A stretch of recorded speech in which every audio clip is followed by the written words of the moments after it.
Orang ini pernah melihat langsung Nabi dan ia bisa gambarin detailnya seperti apa sebenarnya Nabi Muhammad SAW. Ingin tahu seperti apa? Detailnya, rinci, jangan kemana-mana.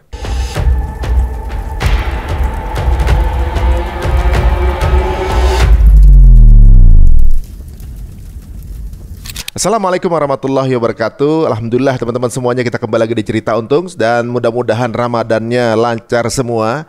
Alhamdulillah hari ini kita kembali akan ngobrolin satu sosok yang biasanya kalau misalnya lagi gimana ya, kalau kita lagi umroh atau kita mungkin mengingat-ingat walaupun kita belum pernah melihat satu sosok seseorang, tapi kita udah jatuh cinta padahal kita belum pernah lihat. Ternyata orang tersebut belum pernah lihat kita, udah lebih cinta lagi ke kita dibanding kita cinta ke beliau. Nah masalahnya adalah perasaan itu sama nggak sih ke anak-anak kita kayak gitu semua?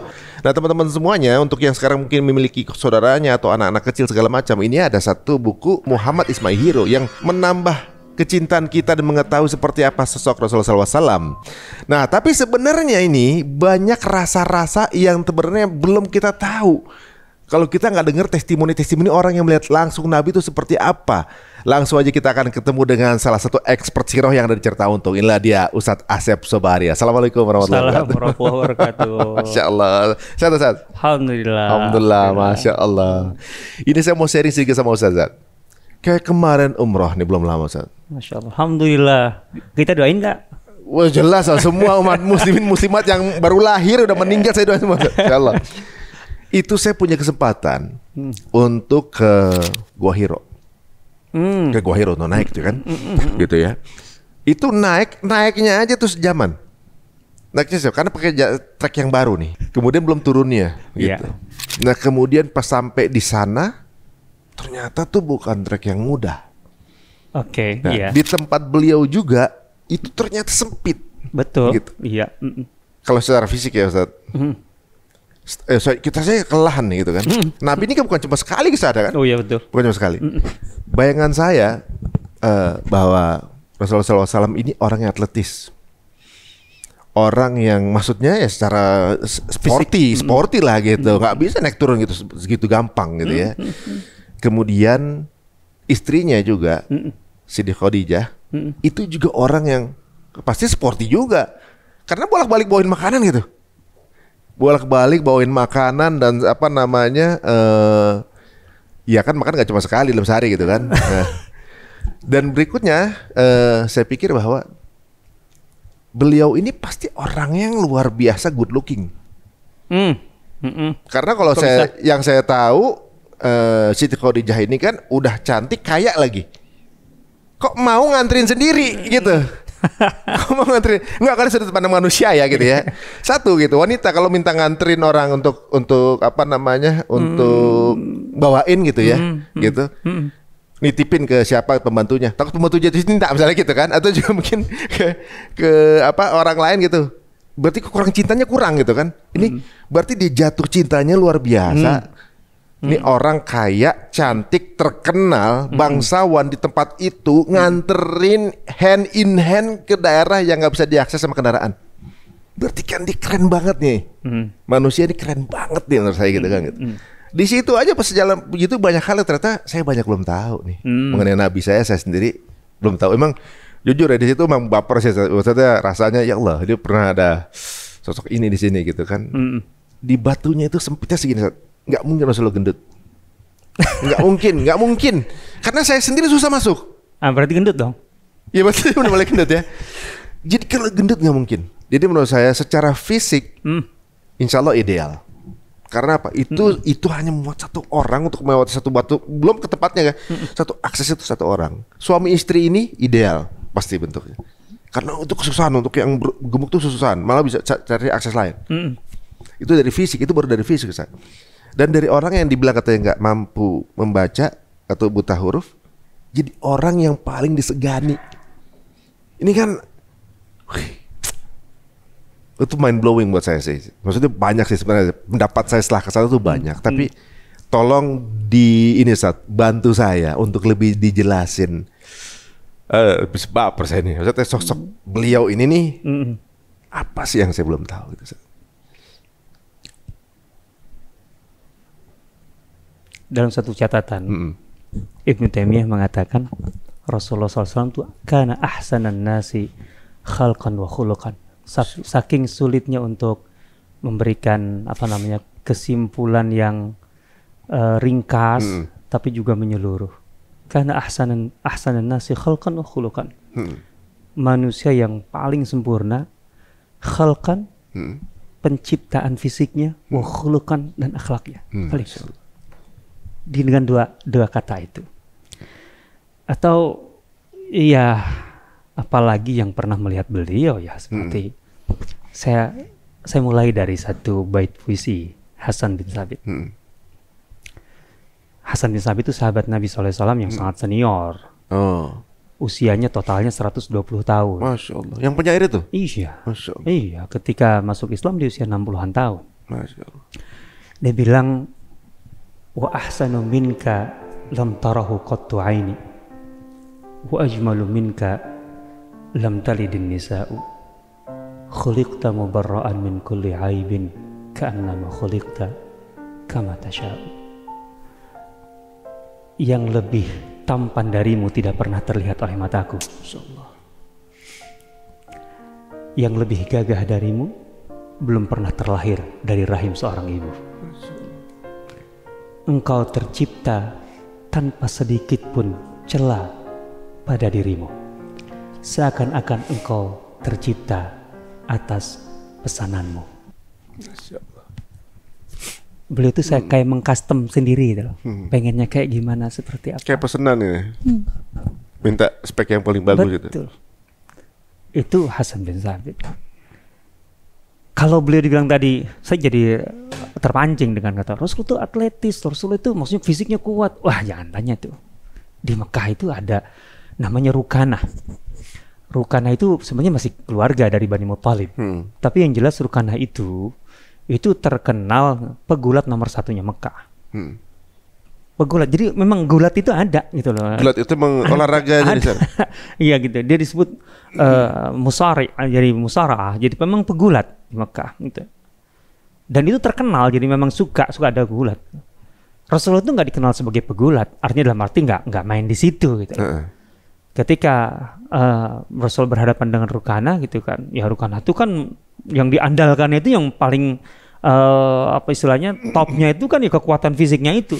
Dia besar itu. Ya pegulat kok gimana sih gitu. Kata Rasulullah, kalau aku bisa menjatuhkanmu, mengalahkanmu, kau mau masuk Islam nggak? Kan gitu. Cara dakwahnya asik. Kata Rukanah, coba begitu kan. Betul. Dibanting Rasulullah, kalah dia, jatuh. Rukanahnya ini? Rukanah, nomor satunya. Dan masuk Islam. Padahal beliau tuh nggak pernah kelihatan sebelumnya latihan gulat. Iya dong, emang beliau bukan pegulat dalam arti secara istilahnya kalau sekarang secara profesional pegulat tuh ya enggak gitu. Tapi emang fisik beliau kuat banget gitu loh.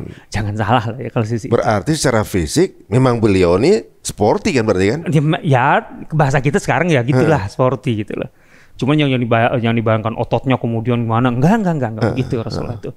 Kalau badannya itu berisi, cuman bukan berarti kayak binaraga gitu, binaragawan gitu, enggak. Maksudnya orang yang familiar dengan fisik gitu, olahraga kan gitu.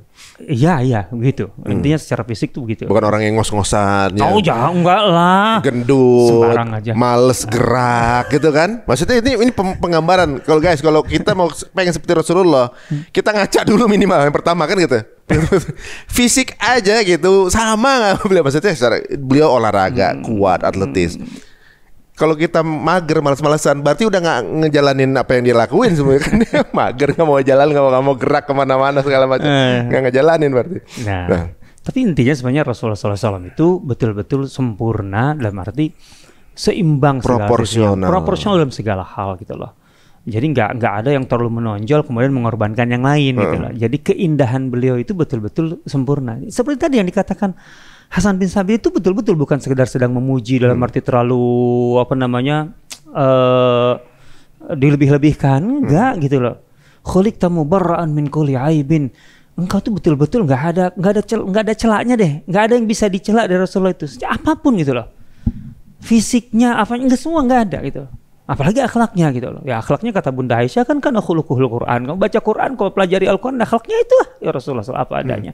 Ka'annama khuliqta kama tasha'u. Seakan-akan kau tercipta sesuai dengan keinginanmu, sesuai dengan pesananmu. Kayak di custom gitu. Custom kita sih pengen yang sempurna menurut kita apa sih kan? Kan gitu. Misalnya kalau kita boleh custom minta kepada Allah kan, hidung pengen gimana, mata pengen gimana gitu kan. Itu pernah saya juga ngobrol sama teman-teman saya LP lagi ngobrol gitu ya. Udah lo nggak usah ngasih ngingetin gua sholat gitu. Badan-badan punya gua ya bilang gitu. Oh kalau badan punya lu sendiri kenapa lu nggak bikin hidung lu mancungan? Badan lu ya kan gua dapetnya begini, lu dapetnya begitu makanya ngasih berarti. Sip. Pasti. Ya Allah. Nah, jadi intinya Rasulullah SAW itu sempurna. Bahkan jangankan sahabat yang sehari-hari dengan beliau lah ya. Kalau dengan sehari dengan beliau tuh berapa sahabat? Ada yang begini ungkapannya. Aku tuh kalau satu pagi gitu ya, memulai aktivitas harian itu lagi sumpek lah istilahnya gitu ya, sumpek, kemudian sama kayak rasa ada masalah atau apa, sengaja aku cari Nabi SAW. Kenapa? Asal aku melihatnya, itu udah luntur tuh masalah itu, hilang. Nggak usah ngomong, melihatnya aja.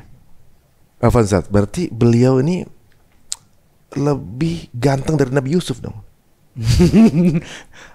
Pernyataan Rasulullah SAW bahwa yang paling ganteng itu Nabi Yusuf, tapi beliau tidak mengatakan sedang membandingkan gitu. Ya kalau kemudian kita bicara kesempurnaan dalam arti keseimbangan dalam segala hal, jelas beliau nomor satu. Cuman kan kegantengan itu kan apakah hanya wajah saja atau wajah dengan fisik dalam porsi tertentu? Tapi kalau secara keseluruhan pasti Rasulullah SAW. Gitu loh. Saya nggak berani mengatakan lebih ganteng dari Nabi Yusuf. Cuma karena memang masalahnya Rasul pernah menyatakan bahwa dia pernah bilang bahwa Nabi Yusuf yang lebih ganteng. Bukan lebih ganteng dari beliau, bukan. Beliau tidak sedang membandingkan. Yang ganteng gitu ya? Ya pokoknya yang ya bisa jadi kan dari yang paling ganteng bisa jadi kan artinya selain aku, di bawah aku, kan bisa begitu. Oh cuma nggak ada penjelasan itunya kan? Iya gitu. Cuma kan antum bilang tadi kalau ngelihat aja masalah luntur. Bersahabat tuh begitu gitu kan? Rontok tuh masalah tuh. Kan Ali bin Abi Thalib gitu kan, man ra'ahu badihatan haba gitu kan. Kalau ada orang yang pertama kali lihat Rasul dan sekilas melihat beliau, itu langsung akan terkesan bahwa Rasul sangat berwibawa. Bagi yang baru pertama kali lihat dan sekilas. Wa man khalatahu gitu loh. Tapi bagi yang setiap hari ketemu dengan beliau, pasti jatuh cinta padanya. Ahabba. Gitu. Waduh, Masya Allah. Itu baru secara fisik. Iya, melihat tuh fisik ya. Baru badiha itu baru sekilas aja. Bukan yang bersama bareng kan berarti dengar omongannya. Jangan belum lihat adabnya, baru lihat aja nih. Baru lihat sekilas. Ada yang cukup detail ini. Jadi pertama kali ketemu Rasulullah SAW, baru pertama kali, gitu loh. Tapi kemudian kesannya begitu mendalam. Ya kebetulan perempuan nih, perempuan namanya Ummu Ma'bad. Ummu Ma'bad Al-Khuzaiyah dari Khuza'ah. Ummu Ma'bad tuh ketemu Rasulullah SAW ketika beliau dalam perjalanan hijrah. Kan terkenal tuh perjalanan hijrah dari Mekah ke Madinah. Nah di tengah jalan itu kan beliau membutuhkan istirahat, kemudian ya menambah makanan, logistik, kan mau tidak mau tuh. Walaupun beliau sebenarnya sudah mencari jalan yang sepi, yang tidak ketemu dengan jalan umum yang biasa dilalui kalau orang dari Mekah ke Madinah atau sebaliknya. Tapi kan mau tidak mau di titik tertentu beliau harus istirahat dong. Bahkan harus mencari bekal tambahan kan. Nah salah satunya targetnya adalah Ummu Ma'bad. Karena Ummu Ma'bad itu terkenal.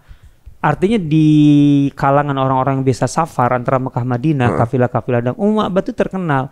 Dia orang nomaden dari Khuza'ah, dia punya kemah gitu loh kan, di dekat mata air, dan dia biasa untuk baik itu menjamu tamu ataupun menyiapkan apa gitu untuk dijual dan lain sebagainya gitu. Maka kalau orang mau istirahat dan mau menambah bekal itu ke situ biasa. Rasulullah SAW ke tempat Ummu Ma'bad. Dan ini untuk pertama kali ketemu dengan Ummu Ma'bad itu beliau itu ceritanya. Nah, begitu datang ya Rasul langsung nanya gitu kan. Ya kan informasi tentang Ummu Ma'bad tuh tahu lah Ummu Ma'bad gitu ya. Kau punya apa nih? Kami butuh logistik nih tambahan untuk makanan, baik itu daging ataupun susu atau apapun. Wah, lagi nggak ada. Ini lagi musim sulit nih, musim panas nih. Artinya yang kami gembala aja udah jauh di gembalanya karena nggak bisa di sini, nggak cukup airnya, nggak cukup ininya gitu. Lah itu domba yang di pojok itu terlalu lemah untuk ikut kawanannya sama Ummu Ma'bad lagi digembala sehingga kemudian tertinggal di sini. Ya ada susunya nggak? Boro-boro susu katanya gitu. Kalau gitu boleh nggak aku perah susunya kan gitu? Ya silakan aja kalau memang ada. Gitu. Nah Rasulullah SAW kemudian memerahnya kan dengan Bismillah, air susunya keluar banyak gitu kan. Kemudian, nah itu Ummu Ma'bad kan melihat tuh bagaimana Rasulullah datang SAW bersama rombongannya yang kecil itu kan cuma berempat waktu itu. Kemudian Rasulullah dia kan terkejut lah itu, loh kok banyak susunya kan. Terus bagaimana Rasulullah cara menyajikannya? Itu Rasulullah SAW itu lebih dulu ngasih minum sahabatnya dulu, rombongannya dulu, baru beli yang terakhir. Itu langsung tercatat dalam Ummu Ma'bad itu. Kemudian setelah itu merah lagi untuk Ummu Ma'bad. Kemudian istirahat sejenak, kemudian bergerak lagi. Hanya selama itu. Sependek itu, bukan selama itu berarti kan. Cuma ambil susu aja? Ya ambil susu, kemudian minum, kemudian istirahat sejenak. Karena beliau kan tahu lagi buronan kan. Beliau kan buronan saat itu. Diburu. Beliau nggak boleh lama-lama dong. Istirahat sejenak langsung pergi. Gitulah. Ya di situ tentu ada aktivitas kecil, ada obrolan Rasulullah dengan sahabatnya, dengan Abu Bakar, dengan Amir bin Fuhairah, gitu ya, dengan penunjuk jalannya Abdullah bin Uraikid, kan gitu. Terus bagaimana komunikasi itu berjalan dari dua belah pihak, bagaimana reaksi, respon dan seterusnya. Ummu Ma'bad merekam semua itu ceritanya, tapi kan sebentar aja. Beliau belum tahu kalau itu Rasulullah kan?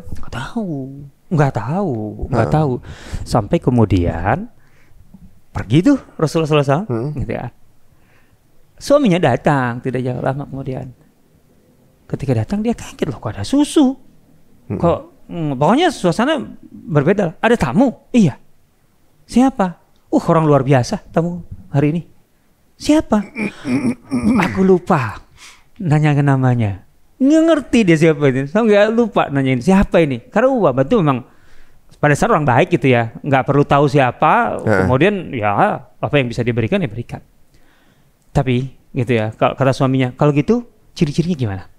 Begini kata Ummu Ma'bad, mulai diceritakan. Itu termasuk riwayat di antara riwayat yang paling panjang menurut saya tentang gambaran fisik Rasulullah SAW dan detail gitulah. Dari beliau dalam buku-buku Syama'il ya. Selain dari Hindun di sini, Hindun putranya Khadijah. Gitu. Hindun tuh bisa laki-laki bisa perempuan ya. Oh gitu. Iya. Kalau di kita pasti perempuan. Gitu loh. Dari selain dari situ, itu yang paling detail tentang Rasulullah. Kalau Hindun putranya Khadijah kan wajar kan, karena kan sehari-hari diasuh Rasulullah kan anak tiri, anak tirinya Rasulullah SAW kan. Oh beliau. Lah iya dong, kan anaknya Khadijah ketika Rasulullah nikah kan dengan Bunda Khadijah kan ada anak tiri 3, paling tidak 2 dalam riwayatnya. Nah menceritakan detail wajar. Lah ini Ummu Ma'bad itu baru sekali ketemu. Paling berapa menit ya dia? Iya, iyalah taruh istilahnya kalaupun 1 jam lah gitu ya. Tapi 1 jam itu menggambarkan sangat detail. Diceritakan dari mulai penampilan luarnya gitu loh. Ketika muncul dari kejauhan, dia akan tampak orang yang paling gagah. Ketika sudah mendekat, kau pasti melihatnya sebagai orang yang paling ganteng. Gitu loh, yang paling tampan gitu kan. Ketika dia berbicara, idza takallama alahu usamahul waqar. Gitu ya, begitu berwibawa gitu. Dan ketika kemudian dia memberikan perintah ataupun arahan, semua orang sekitarnya pasti menerimanya dengan sangat luar biasa antusias. Wah, perawakannya Rab'ah. Nah, Rab'ah itu maksudnya apa? Beliau itu proporsional. Tidak terlalu tinggi menjulang, tidak juga pendek. Tidak gemuk dan tidak kurus. Tidak kurus juga. Rasulullah tidak kurus. Jangan salah, bukan kurus. Karena proporsional ya. Proporsional. Bahunya begini, lebar, dagunya begini, matanya begini, alisnya begini, jidatnya begini. Dia ceritain semua itu. Aku belum pernah melihat orang sesempurna itu. Padahal Ummu Ma'bad itu dikenal suka menjamu banyak orang dan ketemu banyak orang ganteng. Itu baru pertama kali. Lah kata Ummu Ma'bad, itulah buronan Quraisy. Kata suaminya? Suaminya Abu Ma'bad. Aku mendengar belum lama bahwa Quraisy mengumumkan sayembara untuk menangkap buronannya. Gitu loh. Dan persis seperti yang kau ceritakan. Gitu loh. Ini menarik loh. Ini menarik. Rasulullah SAW itu ketika jadi buronan, itu kan berarti dimusuhi, dibenci, dikejar-kejar, mau ditangkap. Iyalah. itu kan berarti dianggap orang bermasalah dari Iya. Mekah. Dianggap buronan lah ya. gitu. Buronan, DPO. Nah, ketika menjadi buronan, orang Mekah itu kan harus menjelaskan dong ciri-ciri fisik Rasulullah SAW. Kan di tradisi Arab nggak pakai sketsa wajah, nggak kayak cowboy gitu, wanted gitu. Nggak bisa. Mereka nggak begitu budayanya kan verbal. Malah mereka akhirnya kan mau tidak mau menceritakan, menyebarkan kan ke seluruh pelosok kan, bahwa kami sedang mengejar orang yang orangnya gini. Kan mau tidak mau menjelaskan detail Rasulullah SAW supaya kemudian itu menjadi standar bagi siapapun untuk kemudian menentukan dan menangkap kan. Tapi kan di saat sama justru itu membuat semua orang terbuka. Loh, begitu sempurnanya, begitu indahnya. Oh, alih-alih mau nyebarin buronan, malah jadi bikin orang jatuh cinta dari ciri-cirinya. Makanya Abu Ma'bad itu ketika melihat itulah buronan Quraisy. Yuk kita kejar ke Madinah, kejar ke sana. Dan karena dugaannya ke Madinah. Untuk apa? Masuk Islam. Oh, memang sudah itu niatnya? Ya memang. Kemudian. Masya Allah. Dan Ibnu Hajar menceritakan bahwa memang Abu Ma'bad dan Ummu Ma'bad masuk Islam. Orang yang pertama kali ketemu. Masya Allah. Begitu tertarik dengan beliau. Singkat itu ya. Masya Allah. Singkat itu. Waduh. Jadi kepengen ketemu ya kita. Bayangin aja kita nggak sanggup ini. Dan di apa namanya, di riwayatnya itu bahwa akhirnya ketemu lagi nggak sama beliau. Iya kan memang ke Madinah kemudian. Maksudnya Rasulullah akhirnya ketemu sama beliau gitu. Iya, ada kisah berikutnya. Enggak ada ceritakan kisah berikutnya bagaimana. Tapi yang jelas mereka kan memang orang nomaden. Nah, nanti balik lagi lah ke kampung halamannya. Cuman sebagai Muslim. Artinya tidak tinggal di Madinah, Abu Ma'bad dan Ummu Ma'bad. Tetap tinggalnya di Huza, gitu lah, di Kudaid, gitu lah. Ya kalau melakukan perjalanan antara Mekah Madinah itu akan ada signboard itu ada Kudaid itu ada di situ. Cuman kalau naik kereta cepat nggak akan ketemu ya. Naik bus gitu. Kudaid. Dan ini menarik teman-teman ya. Orang yang cuma sebentar atau cuma sepintas kelewatan ketemu aja begitu terkesimanya. Faham detailnya. Kemudian sampai akhirnya dapat hidayah bahkan di situ. Iya. Gitu. Bagaimana kalau kita sampai ketemu langsung? Apa yang mau kita omongin ya, Masya Allah. Cerita yang baru-baru ketemu sekali-sekali itu banyak. Ada Abdurrahman bin Abi Aqil As-Saqafi. Itu orang Saqif. Saqif itu kan kelompok atau suku yang paling bengal lah, yang paling susah masuk. Termasuk kabilah yang terakhir masuk Islam. Nah, ketika mereka memutuskan masuk Islam, kan mengirim utusan tuh. Di dalamnya ada Abdurrahman bin Abi Aqil As-Saqafi. Kata Abdurrahman, kesan dia ketika dia bersama rombongan itu datang, kan mereka tuh terpaksa masuk Islam itu pada awalnya gitu loh. Awalnya terpaksa karena semua jazirah Arab sudah takluk, tinggal mereka doang. Kita mau melawan pakai apa kan gitu loh. Akhirnya udahlah gitu datang.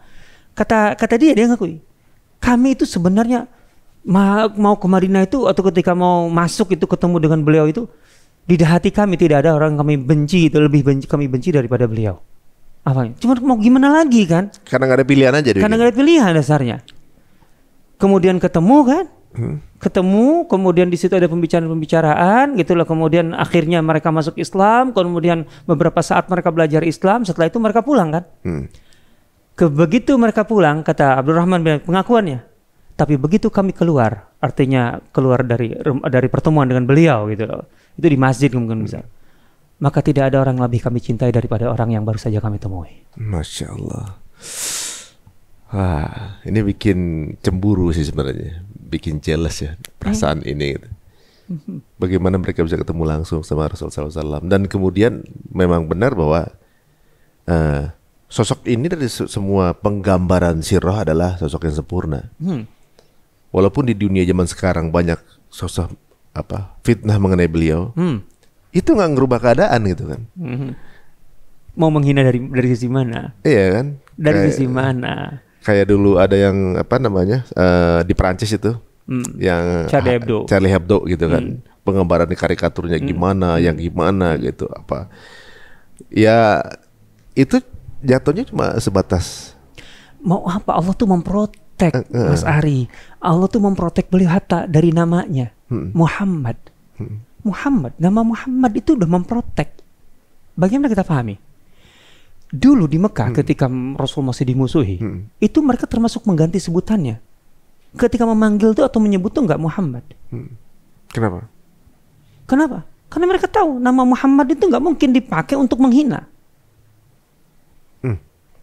Nggak bisa nama Muhammad itu. Saya akan jelaskan. Kenapa? Mereka ganti dengan Mudzammam. Kenapa? Mudzammam. Jadi kalau manggil tuh, mau kemana? Itu lihat si Mudzammam tuh. Nggak bisa menyebut si Muhammad, naudzubillah ya. Tapi maksudnya bukan sedang bicara saya gitu. Mereka mengatakan begitu. Nggak akan. Itu gimana tuh Muhammad? Nggak gitu. Mereka ketika membenci, menghina, merendahkan, menjatuhkan, itu dengan kata Mudzammam. Mudzammam, selalu mudzammam. Mudzammam itu lawan, gitu loh. Itu antagonisnya itu, Mudzammam, gitu. Nah, termasuk istrinya Abu Jahal, Abu Lahab, Ummu Jamil itu. Yang wamratu hammalatal hatta fi hablum min masad. Itu kan begitu. Dia kan yang mengubah puisi mudhammaman abaina wa dinahu qalaina gitu. Wa amrahu abaina gitu loh.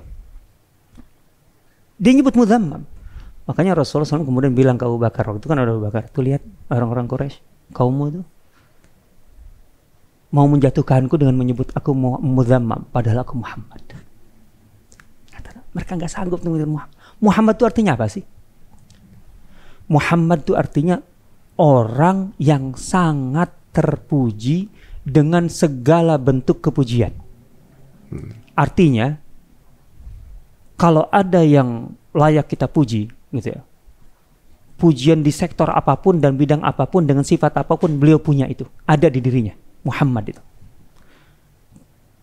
Kenapa beliau disebut Muhammad dan Ahmad? Kalau Muhammad itu artinya banyak sekali sifat yang terpuji yang dimilikinya ada dalam dirinya, satu orang. Kalau Ahmad, setiap kepujian yang pantas disematkan kepada beliau itu topnya. Kalaupun ada orang yang memiliki sifat yang mirip yang sama di 1-2 sifat, beliau itu pasti topnya. Itu Ahmad, gitu loh. Itu alasannya. Maka ketika beliau itu, orang Quraisy itu kan orang Arab. Dia tahu arti nama Muhammad. Mereka tuh nggak mungkin menjatuhkan Rasulullah SAW dengan nama Muhammad. Kan orang yang dengarnya, kamu itu sinting apa ya, waras apa enggak sih? Menjatuhkan orang yang kau puji. Jadi kayak misalnya orang itu arti namanya terbaik gitu ya. Mau kemana? Mau ngeliatin yang terbaik gitu misalnya kan. Iya. Nggak mungkin, kan muji juga gitu kan. Iya. Sampai namanya Allah jaga dengan namanya. Insya Allah. Mau apa? Banyak anak-anak sekarang yang namanya Muhammad tuh disingkat jadi Mumu. Itu lagi cerita lah. Ada lagi rapper yang di mana di Perancis itu, Momoz gitu ya, Momo gitu namanya. Padahal dia Muhammad aslinya. Mestinya bangga dengan itu ya. Oh jelas. Masya Allah. Itu dari fisik, Sat. Apalagi yang perlu kita tahu, Sat? Yang ibaratnya gini, setiap wanita yang melihat beliau suka pasti. Ada cerita di situ.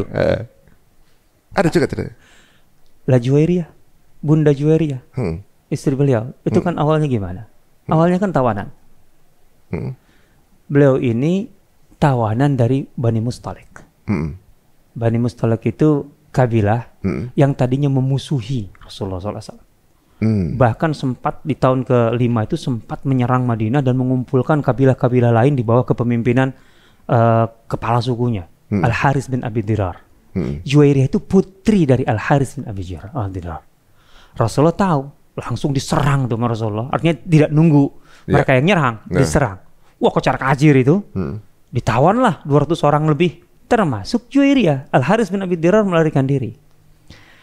Ini kan dalam perang ini Bunda Aisyah ikut. Dan kemudian Juwairiyah itu kan di tawanan wanita. Tahu lah Bunda Aisyah Juwairiyah itu. Bunda Aisyah itu bilang dalam riwayatnya, dan dia wanita yang sempurna, cantik luar biasa. Dan ini namanya juga perempuan ya, Bunda Aisyah ini kan sebagai istri dan cemburu gitu kan, ngebatin, ini tipe banget deh, tipe Rasulullah banget deh, jangan sampai ketemu kan gitu, kan gitu. Namanya juga putri kepala suku, kan beda karakternya. Ketika sampai di Madinah, kemudian dia otomatis lah tawanan itu di Madinah itu tidak dipenjara di tempat sempit, enggak, malah justru diberi keleluasan untuk melihat aktivitas kaum muslimin sehari-hari supaya itu bagian dari dakwah. Juwairiyah tahu Islam, tahu Rasulullah dari situ. Tiba-tiba coba muncul di pintu rumah Aisyah, kan Rasulullah di dalam. Kan Bunda Aisyah, ketika aku buka, aduh Juwairiyah, kan gitu. Maksudnya di buka pintu ada beliau malah. Lah ya, kemudian mau nemui Rasulullah. Kan dia bilang, ya Rasulullah, aku ada anak kepala suku. Aku tidak terima untuk jadi budak. Aku ingin memerdekakan diri. Tapi aku tidak punya apa-apa. Aku mohon engkau untuk membebaskanku dulu. Artinya ngutang padamu. Karena sudah tahu, dalam beberapa hari itu tahu karakter Rasulullah SAW itu pasti mau melakukan itu. Setelah itu aku akan pulang dan aku akan bayar. Nah itu. Apa kata Rasulullah? Awa khairan min dalik. Juwairiyah, aku tawarkan lebih baik dari itu. Sekedar engkau ngutang dan lunasi. Apa itu? Engkau kulunasi dan kau kemudian ku merdekakan, engkau masuk Islam dan aku nikahi. Jadi iyalah langsung. Mana ada enggak? Aisyah gimana? Ya cemburu lah. Gimana? Ya mau apa lagi? Ya sudah. Udahlah, jangan terlalu jauh ke masalah itunya. Iya gitu. benar. Tapi bisa membayangkan sih, pasti sosok itu juga sosok yang, maksudnya sekelas Rasulullah pasti juga nggak kaleng-kaleng lah istilahnya, pasti pilihan lah. Kan begitu Juwairiyah masuk Islam, kan itu. Apa efeknya? Pertama, efeknya nih, dampaknya. Para sahabat yang tadi kan ada 200 tawanan kan, sekitar 200 tawanan. Itu begitu mendengar bahwa Juwairiyah sudah dimerdekakan dan masuk Islam dan jadi istri beliau, jadi Ummul Mukminin. Ummul Mukminin kan berarti ibu dari semua orang beriman. Mereka para sahabat itu langsung, wah, mana mungkin kami memperbudak besannya Rasulullah SAW. Asharu Rasulullah. Apa efeknya? 200 orang itu langsung dimerdekakan semua. Masuk Islam ya? Ya masuk Islam lah otomatis kemudian. Dan kemudian apa yang terjadi? Ini kan jadi opini yang luar biasa keluar. Orang-orang di luar sana, ini kan di dalam nih, di luar sana, kan Bani Mustalik itu kalah perang, emang yang nggak ada berita keluar? Ya ada dong perang itu jadi berita. Terus bagaimana kemudian tawanan Bani Mustalik itu diperlakukan? Mereka yang di luar, orang-orang musyrik, orang kafir itu jadi paham. Oh, Muhammad itu ketika menyerang kita, ketika menawan, itu bukan maksud seperti para penguasa, para orang-orang menang perang, sengaja untuk menunjukkan superioritasnya, kemudian merendahkan orang yang dikalahkan. Itu sama sekali tidak ada dalam kamusnya, bahkan justru dimuliakan, kan gitu. Itu suatu efeknya. Itu penting loh. Jadi Islam itu sama sekali nggak menakutkan bagi mereka. Secara perlahan itu kan dikikis tuh. Muhammad tuh bukan tipikal kepala suku ataupun kepala kelompok ataupun yang penguasa, lalim gitu ya. Yang ketika menyerang itu semata-mata karena ingin mengeksploitasi, ingin memanfaatkan sumber daya, ingin menjatuhkan, menganggap dirinya lebih tinggi dari siapapun. Kan enggak begitu. Merdeka itu satu. Kedua, Al-Harits bin Abi Dharr ketika mendengar bagaimana reaksinya, datang ke Madinah. Ini masuk Islam lah dia, orang putrinya beristri. Gitu. Ketiga, Bani Mustalik itu sekutunya Quraisy yang sering membantu Quraisy dalam permusuhan mereka, perlawanan mereka ke Madinah. Vendor, termasuk vendor. Ya vendor itu termasuk vendor orangnya juga mensuplai tentara. Dalam perang Uhud mereka aktif. Dengan begitu Quraisy itu kehilangan ally. Ini dia. Kehilangan ally-nya dia berarti. Yes. Sekutunya ya. Sekutunya. Jadi sebenarnya di sisi lain bukan cuma membebaskan budak. Tapi juga ternyata ada alasan politis yang luar biasa, yang impactnya politis dalam kerangka dakwah loh ya, bukan politis murni. Bukan, maksudnya impactful gitu kan. Berarti kan dakwah, maksudnya ketika satu titik aja, ibaratnya kayak push the button gitu. Betul. Semuanya menang gitu. Jadi menang secara politik, menang secara image, menang secara syiarnya, menang gitu kan. Gitu. Mungkin yang saat itu ada sedikit gejolak, mungkin kecemburuan aja palingnya. Ya itulah, itu kan tinggal memanagenya aja gimana. Ya yang tahu lah. Saya nggak tahu sih, nggak tahu kalau Kang Arif. Tapi cuma membuktikan bahwa beliau ini sosok yang undeniable, yang keren banget gitu ibaratnya ya. Kalau zaman sekarang gitu kan, suaminya kemudian tertarik dengan yang lain, istrinya minta cerai pasti. Maksudnya bahwa suaminya ini bisa tergantikan gitu kan? Ini mulai nih. Ini mulai nih. Enggak, maksudnya berarti beliau ini wah secemburu-cemburu apa juga nggak bisa ngelepasin Rasulullah. Saking kerennya gitu. Nggak ada lagi bandingannya siapa, ganti ke siapa gitu kan? Wah, mana ada istri Rasulullah SAW berpikir begitu gitu. Iya benar. Justru mereka itu ketika cemburu satu sama lain karena mereka itu ingin merasa yang dinomor satukan oleh beliau. Oh, pengen yang berlomba diratu. untuk itu, gitu loh dasarnya. Jadi kecemburuan itu kecemburuan yang wajar, normal gitu. Tapi dalam arti semuanya sebenarnya titik sentralnya beliau gitu. Kecemburuan untuk kemudian aku tuh harus menjadi orang nomor satu. Lah Bunda Aisyah itu kan sampai melakukan eksperimen. Kenapa tuh?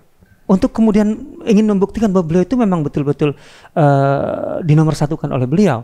Jadi dalam satu perjalanan pernah kan beliau itu kan selalu beliau kalau perjalanan jauh membawa istrinya kan, bergantian kan. Jadi pernah satu ketika membawa dua, Bunda Aisyah dan Hafsah. Kan gitu loh. Jadi Bunda Aisyah itu kan ya selama ini memang pedenya tinggi kan, merasa memang Rasulullah menomorsatukan dia kan gitu kan. Dan beliau memang Rasulullah itu memang nggak pernah menutupi perasaan kok. Ketika ditanya oleh Amr bin As, ya Rasulullah, dalam sebuah forum loh pertemuan, man ahabbun nasi ilaik, ya Rasulullah, di antara semua orang yang ada ini siapa yang paling kau cintai? Aisyah. Oh, jadi nggak kayak player zaman sekarang gitu ya.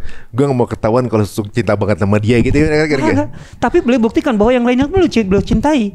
Tapi ketika ditanya siapa yang paling kau cintai, ya beliau kasih tahu. Yang lainnya nggak cemburu sih? Yang pasti cemburu pasti ada lah gitu loh. Tapi beliau kan nggak mungkin bohong. Yang namanya ya Nabi ya. Mustahil bohong. Itu sama. Gitu loh. Dan masalahnya apa salahnya kan nggak salah kan beliau tidak menzalimi yang lain karena mencintai Aisyah lebih dari yang lain kan gitu. Nah Bunda Aisyah itu kan tahu itu tapi namanya nggak tahu lah karakter wanita kali ya saya nggak tahu juga gitu. Jadi pengen eksperimen gitu. Jadi dia bisik ke Hafsah di perjalanan itu, Hafsah kita gantian untai. Kan mereka pakai haudaj itu kayak tenda kecil gitu loh di atas unta gitu loh. Untuk perempuan kan dihijab kan istri Rasulullah SAW jadi nggak terbuka kan. Jadi gantian yuk.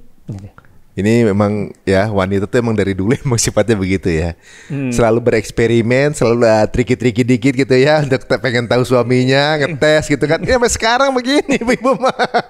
Terus gimana? Jangan mengungkit rasa terkuat di bumi gitu. Iya emang. Jadi memang udah lumrah ya wanita begitu ya. Lumrah ya wanita. Iya, makanya jangan terlalu serius gitu loh. Gitu, nah, terus kemudian Hafsah setuju, oke lah gitu kan. Ini kan CS-an lah ya gitu. Jadi Bunda Aisyah tuh ingin melihat dari unta Hafsah gimana Rasulullah SAW tuh nempel-nempel, ngedeket. Kan beliau tuh ekspresif. Memang ketika cinta itu memang beliau ekspresikan sampai titik itu. Gitu loh. Nggak ngomong, cuman memang ngerapatnya tuh beda gitu loh. Gitu loh. Dan itu saya disclaimer dulu. Ini tidak ada kaitannya dengan masalah adil gitu loh. Karena adil kan sesuatu yang bisa dibagi. Ini kan bukan sesuatu yang dibagi. Gitu. Jadi Bunda Aisyah itu melihat dari dari jauh, agak jauh dari jarak gitu kan. Oh kayak gitu loh. Cuma kan dia tahu itu Hafsah kan di dalam itu. Mau marah ke Hafsah nggak mungkin. Karena ide siapa kan. Sampai di tempat istirahat turun kan gitu akhirnya. Itu Bunda Aisyah tuh, cerita kisahnya itu. Sampai masukin kakinya ke alang-alang gitu. Pokoknya terserah deh. Mau disengat apapun terserah. Mau ular kayak mau apa kayak terserah. Salah sendiri kenapa kayak gitu kan gitu.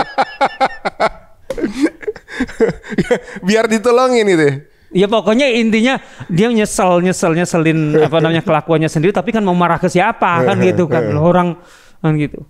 Cemburunya kan maksudnya kan masa tanya cemburu kan. Cemburunya kayak gitu. Oh ya ampun, sampai detail ini beliau paham masih rohnya ya. Kita aja baru dengerin nih. Oh cemburu itu manusiawi ya cemburu itu ya. Iya. Akhirnya setelah tukeran gimana? Nabi tahu kalau tukeran? Nggak ada cerita lanjutan lah. Maksudnya sampai begitulah ceritanya sampai ikan cerita Bunda Aisyah sendiri. Gitu tapi loh. Uniknya begini, banyak yang menyangka bahwa mungkin yang salah persepsi bahwa Nabi itu berada pada kehidupan poligami itu ya. Padahal beliau lebih lama sebagai monogami sebenarnya kan. Dengan Bunda Khadijah. Dan kalau kalau saya dengar ya, tapi maksudnya bisa aja saya salah gitu. Beliau tuh cinta sama Khadijah tuh luar biasa kecintaannya dengan istri pertama tuh. Benar nggak, Ustaz? Gimana ya kesimpulannya? Saya selalu membahasakannya begini. Kan faktanya Rasulullah kemudian setelah terutama setelah hijrah kan. di Mekah setelah Bunda Khadijah menikah dengan Saudah dan Bunda Aisyah. Tapi kan baru serumah dengan Bunda Aisyah setelah hijrah kan. Dan setelah itu kan istrinya baru bertambah. Artinya beliau itu mencintai banyak wanita. Dan beliau memang sanggup mencintai semuanya. Dengan cinta yang luar biasa. Tapi laki-laki memang semua punya kesanggupan itu sebenarnya. Ustaz nggak berani ngomong. Ini masalahnya, ini perlu ujian kan, uji enggak gitu loh. Cuma kita bukan nabi. Mau ngomong apa masalahnya? Nah, maksudnya gini, Rasulullah SAW itu mencintai semua istrinya, luar biasa. Kalau kita tahu sehari-hari mereka gitu, artinya Rasul dengan istri-istrinya itu betul lah. Rasulullah mencintai mereka, mereka begitu mencintai Rasul itu kayak apa, kurang apa. Tapi ada satu hal, anggaplah semua wanita itu, ummahatul mukminin ibunda kita itu gitu. Itu ada tempat, ada ruang di hati Rasulullah SAW. Tapi satu ruang yang ditinggalkan Khadijah itu tidak pernah terisi oleh siapapun. Masya Allah.